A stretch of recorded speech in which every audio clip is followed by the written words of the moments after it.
He starts off every conversation I ever have with him on the phone.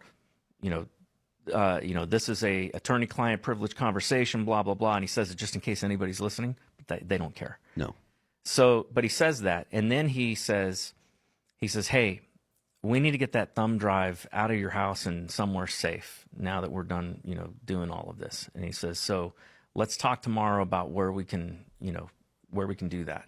Do you think that was the impetus to go then? They raided me the next day. So Wow. in the morning, I think it was 9 a.m. the next morning.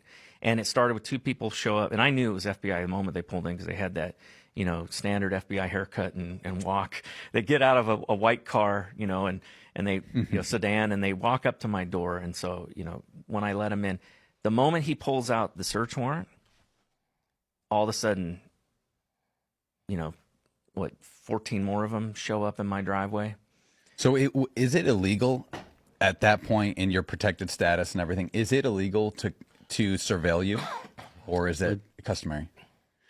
Here's the thing. So in order to do all of that, so we know that the FBI has been illegally using 702 to spy on people. Yeah. And that's illegal. The courts have said so, but nobody, there's no punishment for that. So Right.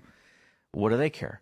But the other thing that was really strange was the Daily Caller breaks the story because the New York Times gets a tip, and somebody at the Daily Caller had a spy inside New York Times, and they were going to write a hit piece on me the next day. So he contacts my lawyer like midnight, like, hey, I've got word that your client's going to have a hit piece written on him the next day in New York Times. Would you please